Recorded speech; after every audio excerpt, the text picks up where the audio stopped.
Take गुरु रांची में सबसे कम फी में जेई नीट की प्रिपरेशन करा रही है।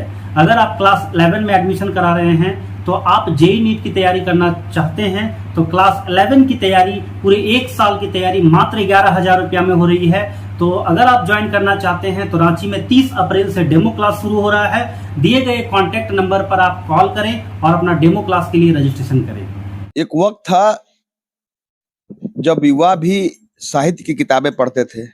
स्कूली किताब पढ़ने के साथ साथ साहित्य का भी अध्ययन करना चाहते थे, जानना चाहते थे अपने इतिहास को। लेकिन आज मोबाइल इस तरह लोगों को आकर्षित किया, पाश्चात्य की सभ्यता इस ओर उनको ले गई, वो इससे पूरी तरह से विमुख हो गए। नतीजा हो रहा है कि भटकाव भी उनमें आ रहा है। आज युवा भटक भी रहे हैं। अगर संघर्ष वो कर रहे हैं तो संघर्ष के बल पर किसी चीज को हम पा लें, जो अपना लक्ष्य है उसे हम हासिल कर लें, यह मादा भी उनमें कम हो रहा है। यह स्थिति इसलिए हो रही है, वह संघर्ष करते हुए उस कड़ी धूप में तपते हुए लक्ष्य को पा नहीं पा रहे हैं। नतीजा हो रहा है कि वो भटकाव की ओर जा रहे हैं, उस रास्ते से विमुख हो जा रहे हैं। लेकिन एक ऐसे शख्स से हम आज आपको मिलाने जा रहे हैं जिनके द्वारा संघर्ष तो किया ही गया, और संघर्ष के बाद इसी भटकाव को, युवाओं की इसी भटकाव को देखते हुए, उनको भटकाव से वापस लाने के लिए, उन्हें साहित्य से जोड़ने के लिए कि कैसे वह किताबों में रुचि लें, कैसे उसे पढ़ें, उसे जानें, एक बार फिर वह कालांतर को समझने का प्रयास करें। इसीलिए उस संघर्ष में रहने के दरमियान भी उनके द्वारा लिखने की जो ललक थी, वह ललक अब तक जागृत है और लगातार उनके द्वारा लिखा जा रहा है। व्यंग्य लेखन में, व्यंग्य लेखन में उनके द्वारा ऐसी ऐसी रचनाएं रचित की गई जिन्हें पुरस्कृत किया गया कई बड़े मंचों पर। हमारे साथ मौजूद हैं, अब कहीं बाहर के नहीं हैं, कहीं हम बाहर बैठ के नहीं बोल रहे हैं, अपने गढ़वा जिला मुख्यालय में समाहरणालय के जस्ट पीछे गांव है नवादा, वहीं के निवासी हैं राजीव भारद्वाज जी। राजीव भारद्वाज जी को आप निश्चित रूप से जब हम दिखाएंगे उनका चेहरा तो आप परिचित हो जाएंगे, उनकी रचनाओं से तो आप पूरी तरह से परिचित हैं। हमारे साथ राजीव जी हैं। राजीव जी, हमने कहा कि आज एक वक्त था जब हम लोग बचपन में भी पढ़ा करते थे किताब, चाहे अच्छी किताबें हो कि खराब किताबें हो, लेकिन आज बच्चे पूरी तरह से इससे विमुख हो गए हैं। उन्हीं को वापस, जो आपसे हमारी बात हो रही थी, आपने कहा कि उन्हीं को उस रास्ते पर फिर से एक बार लाने के लिए ही आपने यह रास्ता चुना। लेकिन उससे पहले हम जानना चाहेंगे कैसे आपने संघर्ष किया, कैसे कैसे संघर्ष में तपे? चूंकि मेरी पढ़ाई लिखाई जो है यहाँ गोविंद हाई स्कूल से हुई है, गढ़वा में ही, और शुरू से ही साहित्य के प्रति बहुत रुचि रही है। बचपन में याद होगा कि हम सहपाठी ही हैं, एक साथ ही हम लोग पढ़े हैं। तो लाल पान की बेगम पढ़े थे हम लोग, फणीश्वर नाथ रेणु की, और उसमें जो स्थानीय और आंचलिकता का जो प्रमाण उन्होंने दिया था, जो अपने लेखन में, वो प्रभावित किया। इसके साथ साथ प्रेमचंद जी की रचनाएं हमने पढ़ी, हरिशंकर परसाई की रचना हमने पढ़ी, और इसके बाद लगा कि आजकल मोबाइल जो है भटकाव ला रहा है लोगों में। बस सिनेमा देखना है, यूट्यूब में वीडियो देखना है, इसके अलावा कहीं कुछ नहीं है। तो हमने सोचा कि हम एक ऐसे भाषा में लिखना प्रारंभ करेंगे जो भोजपुरी भी हो, मगही भी हो, हिंदी भी हो, और ऐसा लगे कि हम एक दूसरे से बात कर रहे हैं। अगर मेरी रचनाओं को आप पढ़ेंगे तो लगेगा कि जो रचना में हम लिख रहे हैं वो आपकी आंखों के सामने जो है परिलक्षित होगा, लगेगा कि एकदम आंख के सामने हम घटनाक्रम को होते हुए देख रहे हैं। तो शुरू में लोग मेरा मजाक भी उड़ाते थे, ये क्या लिखते हो, ये तो हमारे रोज की घटना है। लेकिन आश्चर्य तब हुआ जब एक दिन कनाडा से एक गुरप्रीत सिंह जी हैं, उनका फोन आया मेरे पास, सोशल मीडिया के ही माध्यम से, फेसबुक में वो हमारे दोस्त हैं, और उन्होंने कहा कि राजीव, आप अजीब लिखते हो, आप ऐसा लिखते हो लगता है कि हम मतलब कि भारत से इतना दूर हैं, और लगता है कि हमारे घर की कहानी है, और एकदम हम हिंदुस्तान में आ जाते हैं, हमारे आसपास का कल्चर जो है आप क्रिएट करते हो। और ये लिखने की प्रेरणा, देखिए साहब, जब आपका पेट जो है भूखा हो ना, तो आप में कई तरह की क्रिएटिविटी आती है, और हमारे अंदर क्रिएटिविटी लिखने की आई, और प्रारंभ हमने वहां से किया। और मेरे दादाजी एक चीज कहते थे कि किसी दिव्यांग जन को दिव्यांग जन मत कहा करो, उसको बोलो कि भाई साहब आपको चलने में तकलीफ होती है क्या। तो इससे दो बातें हो जाती है, एक तो आप अपनी बात को भी रख लेते हो और सामने वाले को बुरा भी नहीं लगता है। तो शुरू मैंने यहीं से किया साहब। अभी तक कई रचना वो हमने भी पढ़ा है, लोगों ने पढ़ा है। अब उसी पढ़ने का आलम है, उसी पढ़ने का सुपरिणाम है कि आपको पुरस्कृत भी किया गया कई बड़े मंचों पर। वहां तक कैसे पहुंचे? कौन सी ऐसी रचना थी जो जिसने लोगों को आकर्षित किया? जैसे आज के पूर्व में आप देखते होंगे कि शादी ब्याह का जो माहौल रहता था, आज से 10 साल पहले आप या 15 साल पहले देखिए, तो महीनों अपने रिश्तेदार के यहाँ लोग रुक जाते थे और वहाँ तमाम तरह के रिश्तेदार आते थे, मौसा का बेटा, मौसा, फूफा, जीजा, और ये सब एक शादी का उत्सव मतलब अजीब टाइप का होता था। आज जैसा नहीं कि एक दिन में शादी हो गया और रिश्तेदार कुछ पहुंच भी नहीं रहे, पहले महीनों महीनों टिके रहते थे और उनमें सबका ड्यूटी बंधा हुआ रहता था। कुछ आलू छीलते थे, कुछ बच्चों का मनोरंजन करते थे, नृत्य चल रहा है, गान चल रहा है, वो फूफा रूस रहे हैं उधर, जीजा जो है अलगे रूस रहे हैं, उन सबों को मनाने का एक। तो हमने एक ब्याह के 7 दिन एक पुस्तक लिखा जिसमें शादी में जितने कैरेक्टर होते हैं, अजीबो-गरीब कैरेक्टर सब रहते हैं। फूफा ओने हैं, फूआ अलगे हैं, कोई जेवर के लिए रुस गया, कोई कान में झुमका नहीं है, किसी की पत्नी उलाहना दे रही है, कोई पत्नी जो है उलाहना से पति भाग रहे हैं कहीं। तो सबका मिश्रण हमने डाला इस अपने लेख में और वो लेख भाई साहब मतलब कि 3000 रचनाओं में उसको चुना गया और श्री राम अंतर्राष्ट्रीय साहित्य का आयोजन हुआ था अयोध्या में, जहां वहां के सांसद लल्लू सिंह पहुंचे थे और पहली बार मुझे पुरस्कार मिला।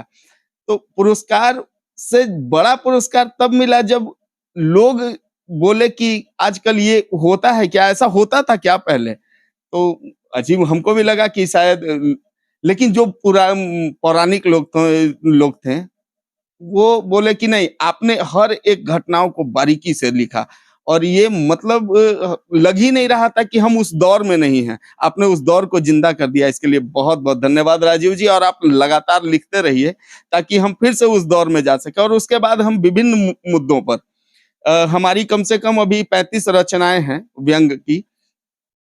जैसे विद्यार्थी की परेशानी के लिए भी मैंने रचना रची, ट्रेन में यात्रा के दौरान क्या क्या होता है वो। एक मेरा बहुत प्रसिद्ध जो है व्यंग रचना था, बस में यात्रा बस हो गया। बस में यात्रा के दौरान किन किन कठिनाइयों का सामना करना पड़ता है, लोगों का बात क्या रहता है, ये सब। जैसे एक उदाहरण मैं देना चाहूंगा कि बस में अगर कोई आदमी चढ़ा तो बस रुका और उसके बाद चढ़ते के साथ कंडक्टर को बुला के कहा कि सीट है क्या। तो कंडक्टर झुंझलाया हुआ रहता है, वो बोला कि बस में चढ़िएगा तब न सीट लाएंगे कि कबाड़ के सीट वह बाहर ही लेते आए और फिर वहां से गोदी करके आपको लाए। तो ये छोटा छोटा घटनाक्रम जो होता है वो लिखने के लिए प्रेरित करता है। हम नोट डाउन करते हैं और उसके बाद में जो है अपनी परिकल्पना को इसमें भरते हैं। मतलब हम ये देखते हैं, आप भी देखते हो, हर लोग पसंद कर रहा है कपिल शर्मा का जो कॉमेडी शो होता है। वह हर बार कहता है कि हम कहीं से स्क्रिप्टिंग करके नहीं बोलते हैं, जो जीते हैं, जो हम कहीं बाहर गए, सफर में जब तक रहे, उसके बाद जहां हम किसी काम से गए, वहां हमने जो सुबह से लेकर रात तक जिस बात को जिया, जो बात हमने सुना, उसी को हम आपके सामने स्टैंड अप कॉमेडियन किया करते हैं। ठीक वही बात है, आप जहां भी जाते हैं, चाहे अपना शहर में आप निकले हों, बाहर अपने काम से जाते हों, तो आप जो देखते हैं, लोगों की बातों को जो सुनते हैं, उसी को आप चित्रण किया करते हैं। अभी तक यही हुआ है।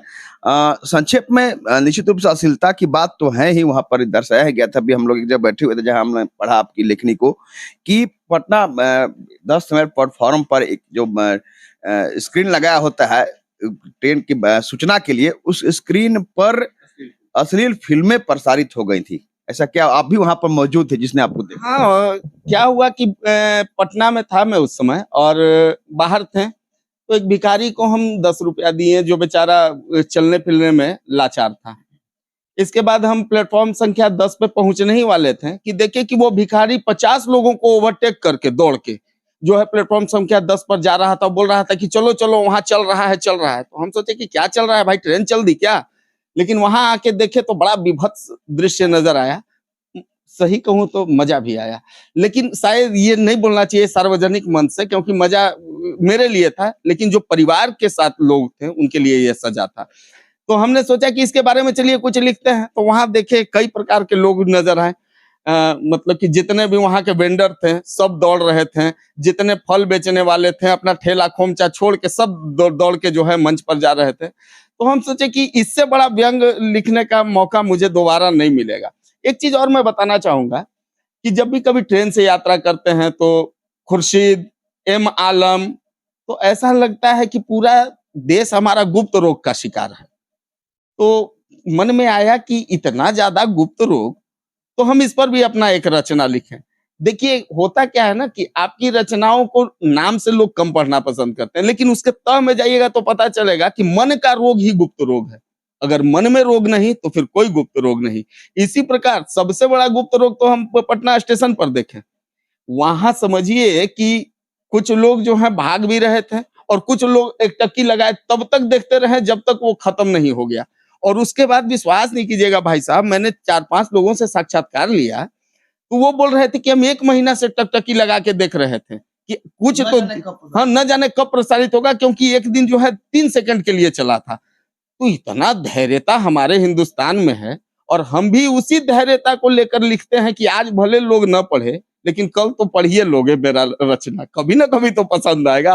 और साहित्य के प्रति मोड़ना मेरा एकमात्र लक्ष्य है लोगों का। सही बात है। लोक विमुख कहा भी गया है। जब भी हम किसी कलाकार का, किसी साहित्यकार का, पत्रकार का खबर करते हैं, जब भी मौका मिलता है, पलामू में जब भी थे, एक बात जरूर कहते हैं कि अपना देश था जहां कभी साहित्यकारों की पूछ होती थी, लेकिन आज यह बात नहीं है, कहने में कोई गुरेज नहीं है कि आज साहित्यकारों की, लेखकों की पूछ नहीं है, लेकिन वह पूछ होना शुरू हुआ है। हम आपसे फिर जुड़ेंगे, उससे पहले हम दिखा दें साहित्यकारों की अगर पूछ नहीं अब अभी किस तरह से होना शुरू हुआ है।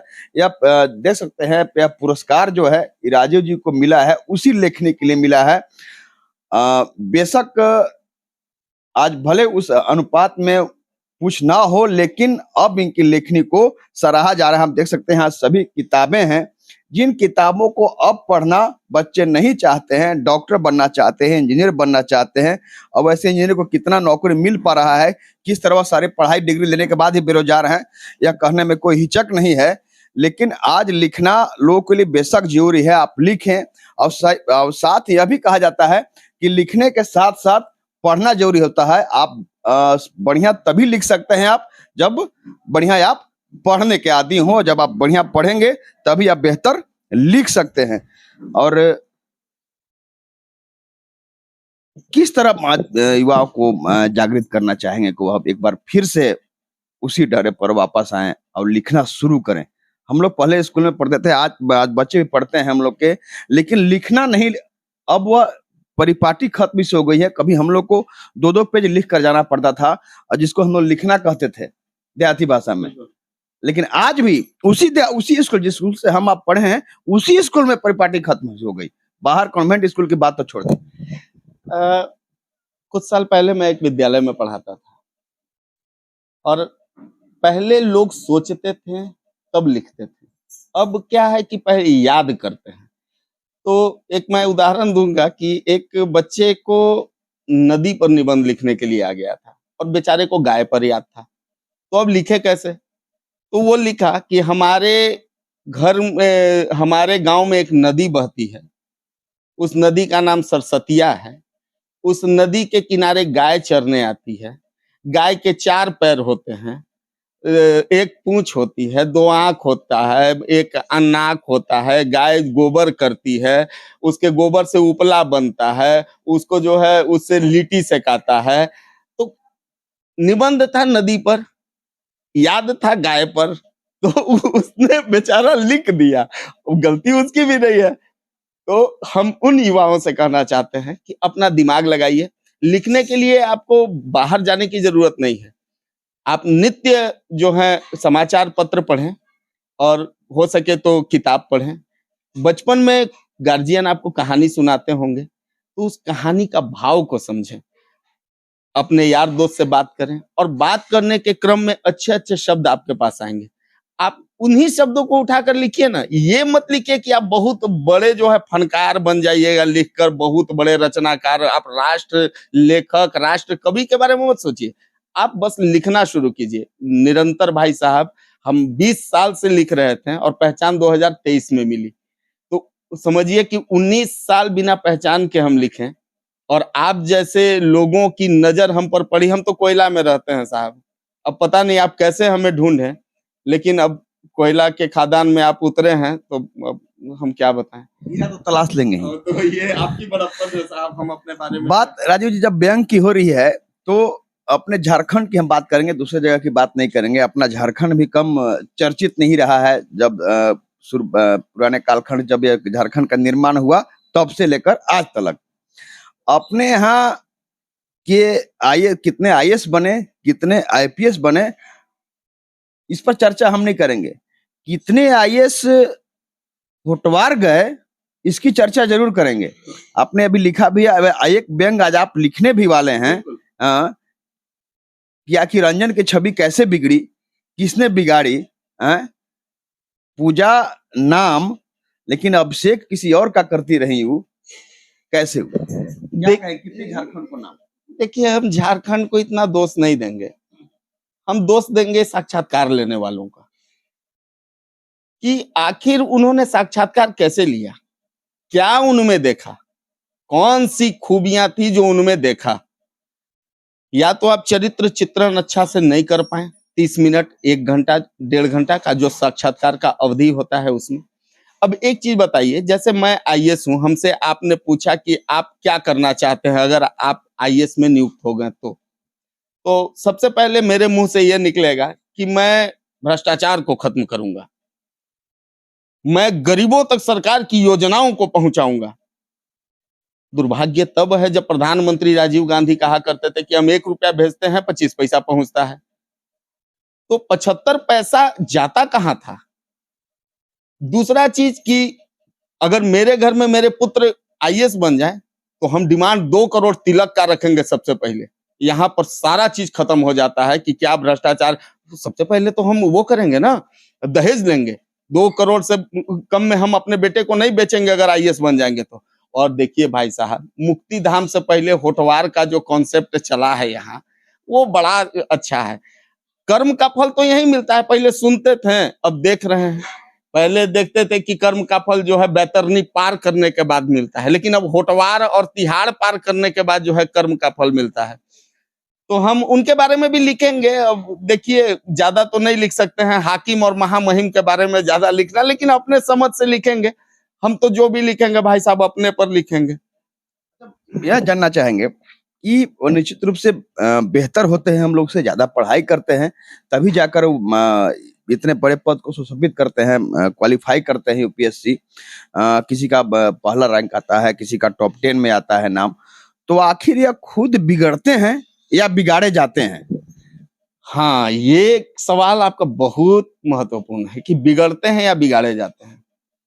एक कहावत है हम लोगों के यहाँ, लूर लक्षण बाई मरले से जाई। जब हम शुरू से बिगड़े हुए नहीं है तो कोई हमको बिगाड़ नहीं सकता है। मन में तो इच्छा रहता ही है बिगड़ने का। देखिए, ये है भौतिक का युग है। हमारे घर में अगर कुर्सी है तो पड़ोस बोलेगा कि हमारे यहाँ सोफा है, इनके घर में कुर्सी है, तो सोफा का मन में इच्छा जागृत होगा। पेमेंट कम है तो करेंगे क्या, लोगों को परेशान करना शुरू करेंगे, क्योंकि हम जनसेवक हैं।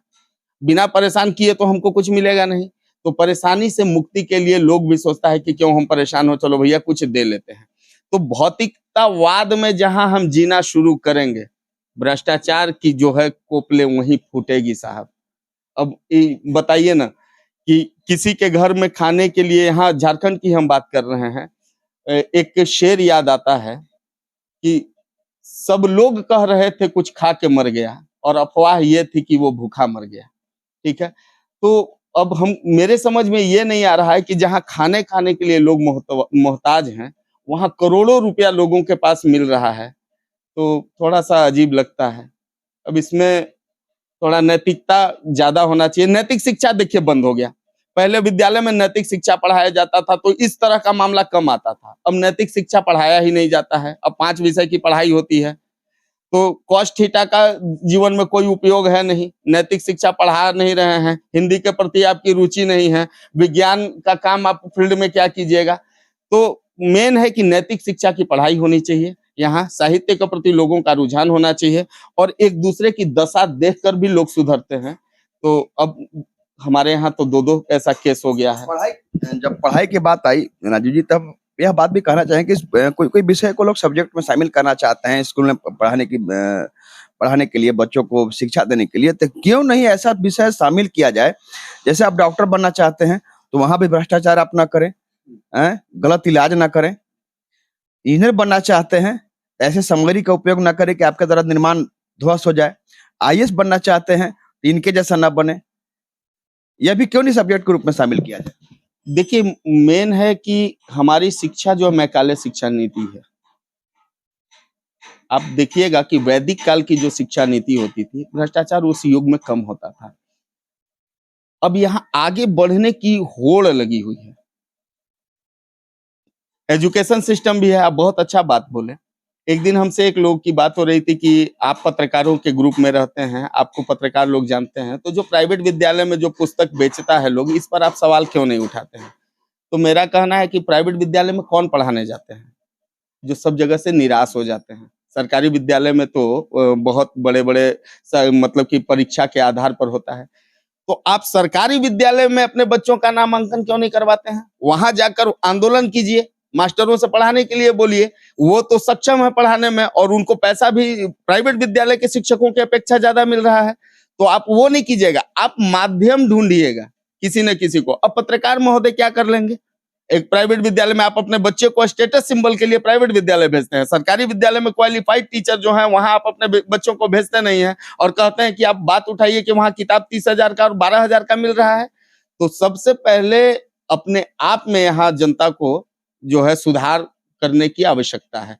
यहाँ स्टेटस सिंबल छोड़ देंगे। आप देखे होंगे कि आज से 10 साल पहले, 12 साल पहले, 15 साल पहले सरकारी विद्यालय ने एक से एक आईएएस दिया, एक से एक आईपीएस दिया, एक से एक साहित्यकार दिया, एक से एक नाटक करने वाला दिया, एक से एक अभिनेता दिया। प्राइवेट विद्यालय आज लूट खसोट का अड्डा बन गया है।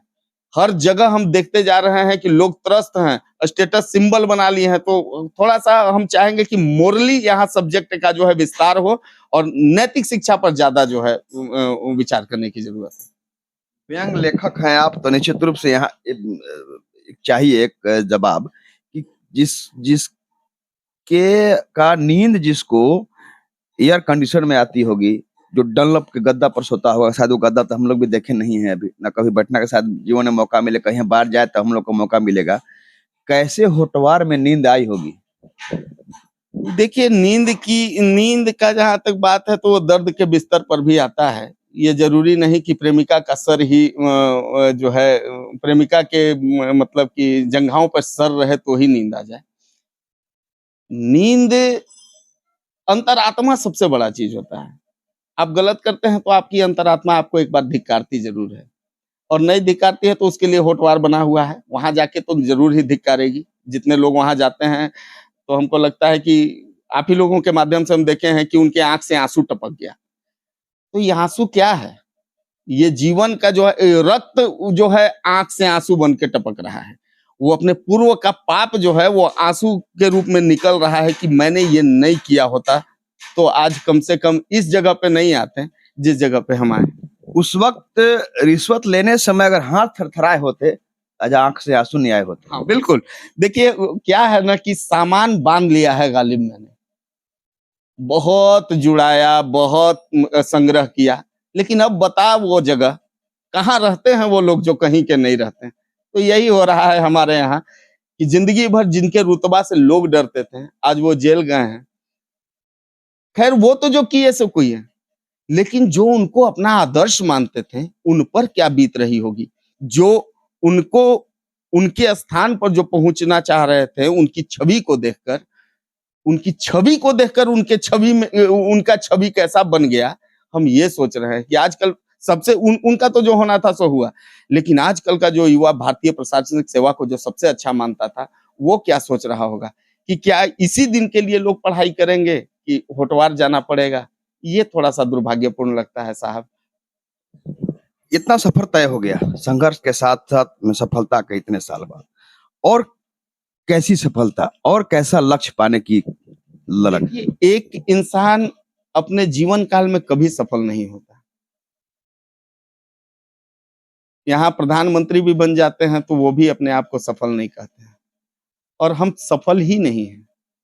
ये आपके मुंह से हम सुने, अच्छा लगा, चूंकि आपने मेरे तारीफ में 2 कसीदे गढ़े। मैं सफल नहीं हूं साहब। मेरे आंख से आंसू ना निकले इसलिए कलम चलता है, और कलम से वही चीज निकलता है जो लोग जानना चाहता है।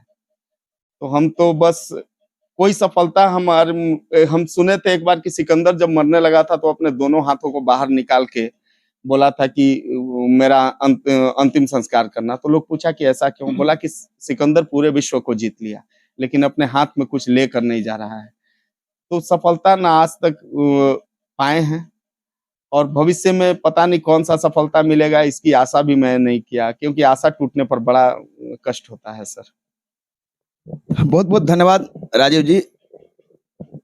लगातार संघर्ष किए और इस हद तक सफलता मिली है। भले कहे कि हमें सफलता नहीं मिली, लेकिन आगे और ये सफल हो, जो इनका लक्ष्य है उस लक्ष्य को पाएं। इसलिए हम कहना चाहेंगे कि लब खामोश रखता हूं लेकिन मेरी उंगलियां जुम्बिश करती हैं, जो नजरें देखती हैं वही वो रचती हैं। धन्यवाद।